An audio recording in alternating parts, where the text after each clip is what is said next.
In the small town of Billund, Denmark, over 60 years ago, Modulex emerged as a creation of the Lego Group, founded by visionary minds. The factory spans approximately 5,000 square feet, with an additional 1,000 square feet designated for material storage, all backed by ISO 9001 and ISO 14001 certifications.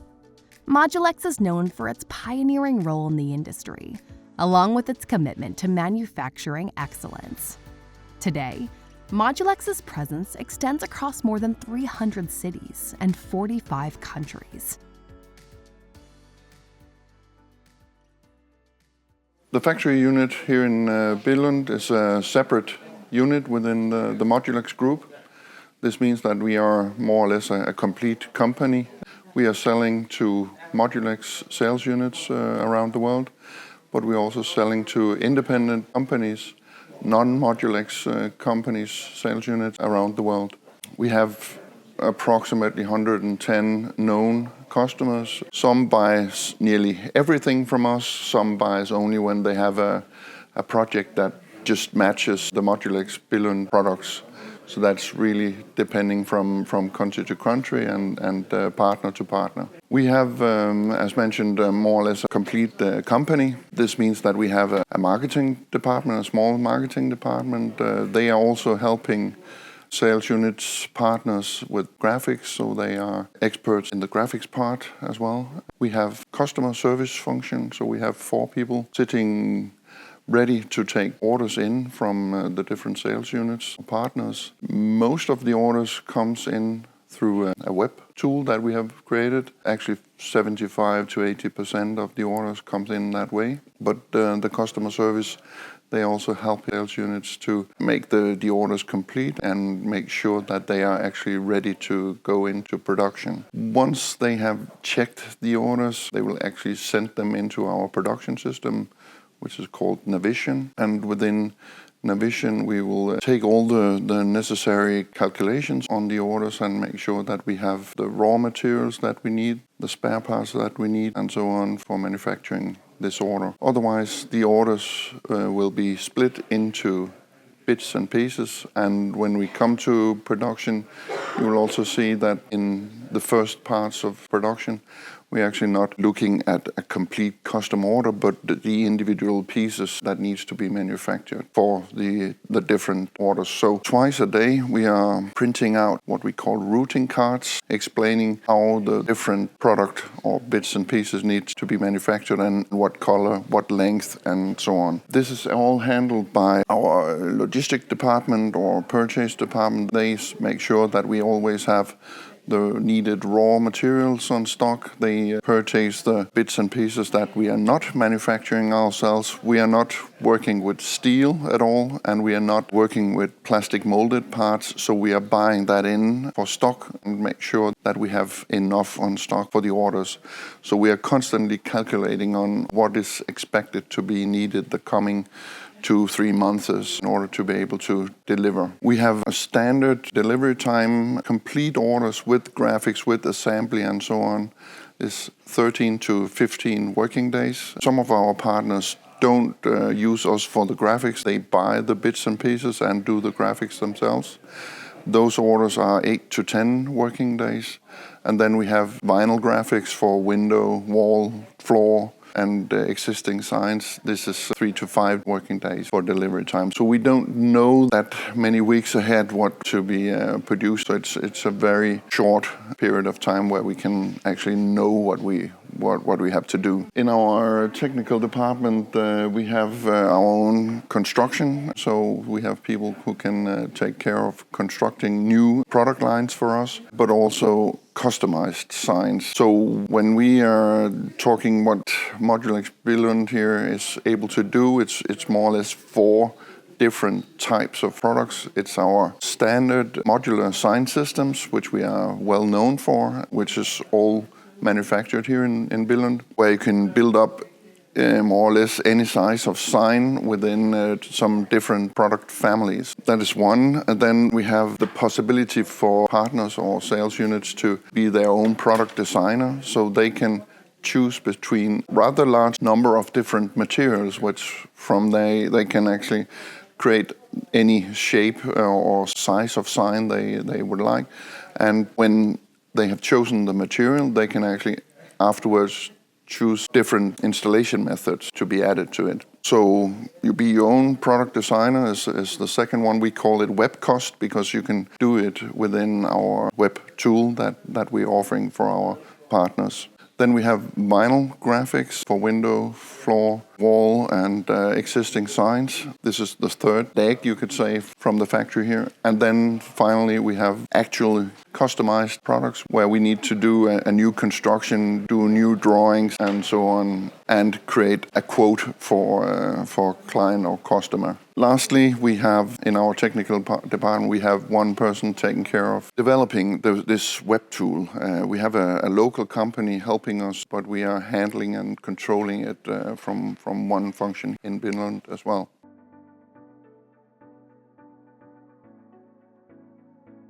We are now in our hardware production. In here we are working with aluminium profiles. We are working with different sheet materials, aluminium, ACM plates, rebond, green bond, green cast acrylics, so many different materials. And we are working with routing, we are working with saws, we are working with cutting, we are welding studs, we have punching, drilling, milling, and so on as well. Aluminium profiles are handled in profile handling system. So we have 150 orange baskets with different aluminium profiles. So when the routing card says that you need to manufacture this specific article number in a specific length or in a specific quantity, you just enter the article number to the system and it will bring the orange basket with those profiles into production so that we can start cutting it down with the saws. When we're talking routing, as mentioned, we are working with a lot of different materials, and this means that routing for us is a better choice than, for instance, laser cutting and also water jet cutting, mainly because of the many different materials, but also because we can achieve more smooth edge of the different materials. So we have 4 different flatbed routers. They can do different things. One of them has the ability to cut with knife, cut with router, and do it with the camera system as well. We have one that is very, very strong and has the ability of creating very fast nesting of products. This means that it can hold all the data for all our standard product. And when we get a routing card saying that we need to manufacture 50 of this article number, we can just enter that to the router and it will utilize the sheet of material best possible. And we can even tell it to utilize the remaining part of the sheet by adding some specific articles that we know that we can put on stock. So this means that in here in the hardware production, we're actually not thinking about customer order, we are thinking about the many bits and pieces that needs to be manufactured. And this is what the routing card is telling us. So when we are printing out 2 times a day, once in the morning and once just after lunchtime, taking all the routing cards that says it needs to be 3mm aluminium, we'll gather those and produce them in one go so that we utilize the materials and the time best possible. So when nesting and when adding routing cards together, it's of course not just with the one customer order, it's between those different customer orders that was started this morning, for instance. We have 4 people taking care of all the machines here in the factory. In the hardware production, there's 50 different machines in here. So it's not constantly that the same machines are running. So it really depends on what type of orders comes in. It's a matter of making sure that these 4 people can handle all the different machineries and different product lines and know them. We have a very long tradition of our modular sign systems, meaning that some of them have threads back to the 1970s, but many of them from the 1990s. This means that we can still manufacture parts and manufacture signage that was designed and created back in 1990, for instance, meaning that we can supply orders and products for existing installations. So this means that we also have a lot of old machines that can do those products, but they are still being maintained and made sure that they can run every day.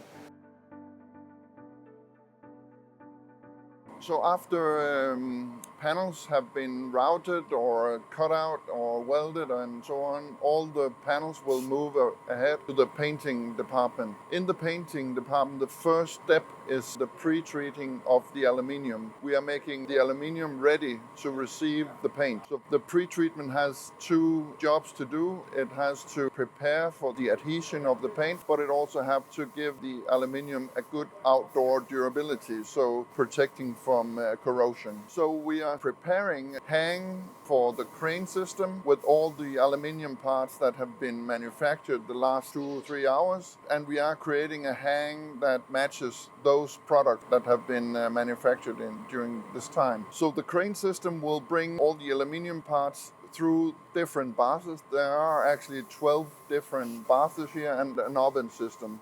The whole process takes 25 minutes or so, and the first thing that happens is that it's washed with hot water and soap. A little later it will get acid. The acid will remove small scratches, small impurities in the surface, and make the aluminium ready to take the actual pre-treatment, which is Oxylan. The Oxylan will give it the outdoor durability, and it will make sure that the paint will have a good adhesion to the surface. During the process it will be washed a couple of times with pure water, and at the final step it's dried in an oven, so when it comes out the whole crane or hang on the crane will be dried and ready to go for the paint. The paint we use is polyester-based wet paint. It's oven hardened, meaning that the ovens are approximately 185 degrees at a certain step in the process. The first part of the oven will bring out the solvents of the paint, and the next steps will make sure that it's hardening completely. So the oven process is typically 15-20 minutes, and when it comes out it's cooled down and it's ready to move on in the factory, and it's actually fully hardened. This means that there's no VOC coming out from the paint, so it could be taken in and installed in an office or school or whatever immediately. Over time we have made more than 3,000 different recipes or matches of paint. So with this wet paint we have 14 different tone colors, and we have a base white. So with this base white and a number of milligrams or grams of different tone colors, we can mix exactly the color that we need to make for a certain customer. So over 3,000 different colors we have made.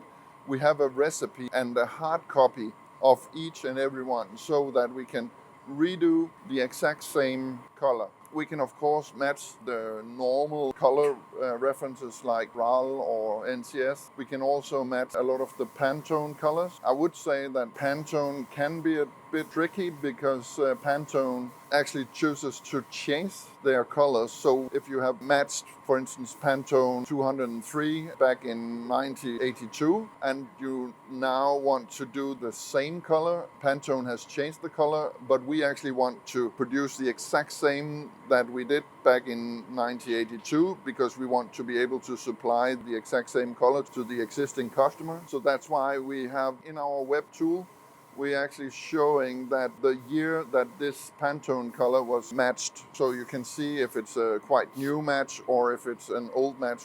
In the paint department, we will try to gather all the orders that are asking the same color. So it's a different way of nesting in here. When panels comes out of the oven system and it's cooled down, we will do the quality check, the visual quality check of the surface. If there's dust or impurity in the surface, some of our materials we can sand and repaint. Others will simply be scratched and sent for recycling. In the paint booth with the machine, we have the possibility of painting both on the machine and manually. We use the machine when it's more than, let's say, 5 trays of panels that need this specific color. If it's less than that, then we'll hand paint them and just place them on the belt and put them through the machine without using the machine, but sending it through to the oven system. Otherwise, main part, probably something like 80% of our orders will be painted on the machine. We have different ways of testing our paint, and that is mainly the flexibility of the paint and the adhesion of the paint to the aluminium. So we have a scratch, cross-cutting, bullet test, and we have a bending test where we are making sure that it's flexible enough. The recipes of the different paints is stored in our computer system, but every time we make a new match or new portion of paint, we of course use this recipe to create the paint or to mix the paint. But we will also paint a sample and harden it and compare it with the hard copy that we have in our system, so that we know that we are matching the colors that we have made for the same customer previously. For larger panels or non-flat panels like legs, frames, and for smaller panels that need paint all over, where it's possible to put a hole in them so they can hang, we have this manual paint booth, which is much bigger, and it has the possibility of turning it around, a leg, a frame, while we are painting it. So after painting, each item will be hanged on these yellow bars, and it will bring the panels into the oven system, and it will harden it exactly like we're doing with after the machine. So once it comes out, it's completely dry.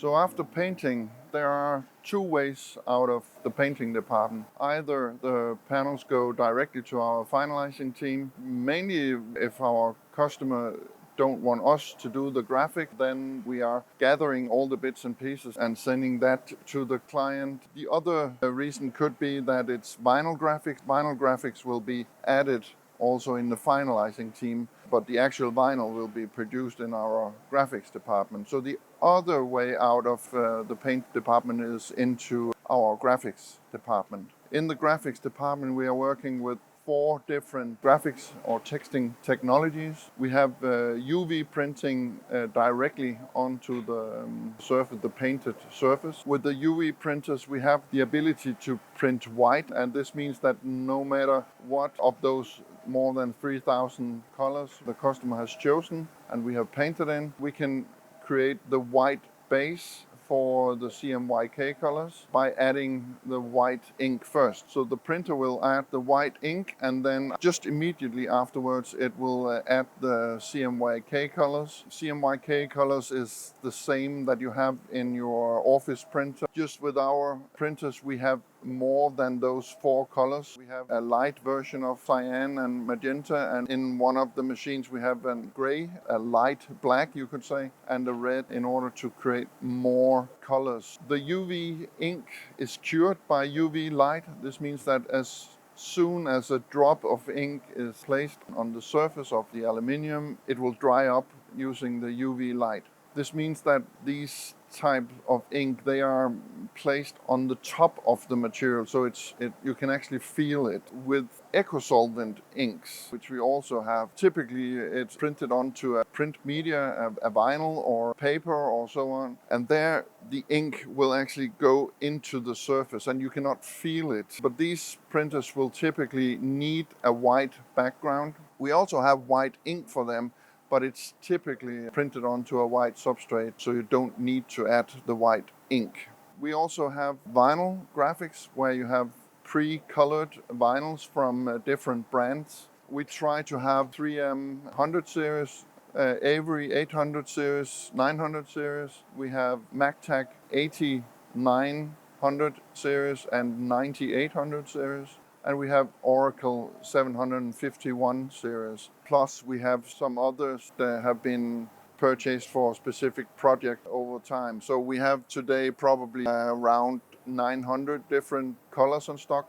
We don't have full rolls except for a few high runners, but we have a few meters of, let's say, around 900 colors. So the last type of graphics we are doing here is tactile braille printing, where we have 3 printers. It's also UV curing ink, but It's printing so many times on top of each other that you're actually building up this tactile or braille or three-dimensional graphic. The rules for the graphics is that the height of the graphic should be somewhere between 0.6 and 0.9 millimeters. Very special thing around it is that after it has built up, it starts with a primer, so it's printing a clear primer first, and then it builds up the height in white ink. And then as the last point, it will add the CMYK color to create the nice color chosen by the customer. We can also do the brailles in a transparent version or clear version, but we are typically matching the panel colors if the customer wants the braille to look like the paint color. In total, we have 3 printers doing the tactile. We have 3 UV flatbed printers, 2 from Epson and 1 from Swiss Q Print. The largest one is 3.20 meters long and 1.60 meters deep. So it's quite a flexible production we have with the graphics. And with the vinyl graphics, the print on a substrate, we have a set of standard materials that you can choose from in the web portal. And otherwise, we are, of course, also willing to try to get specific product to print on if there's a project requiring something that is not available in our web tool.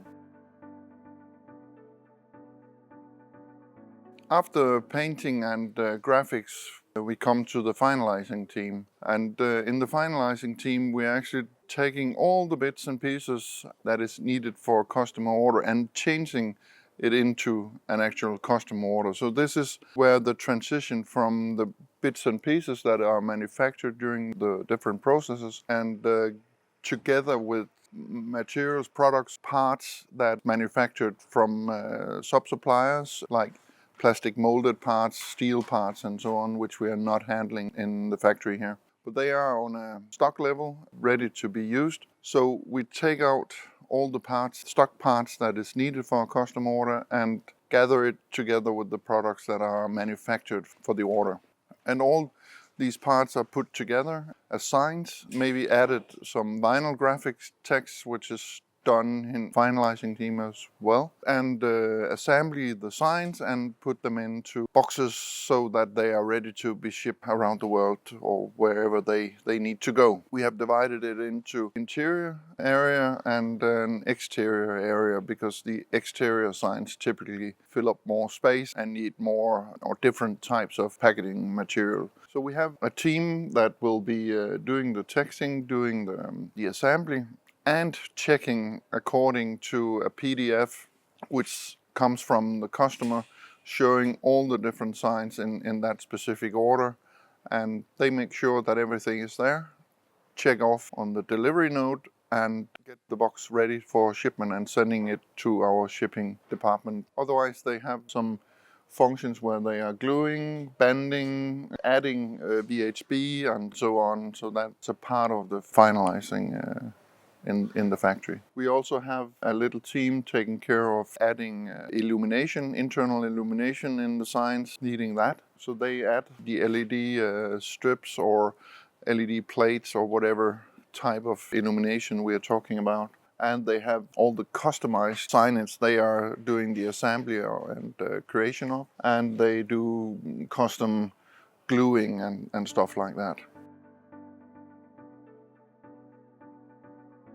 At the end, we are going to our shipping department where they will gather all the orders that goes for a specific customer on a specific day so that they can do the best and most efficient cost-wise shipment to that specific country or that specific customer.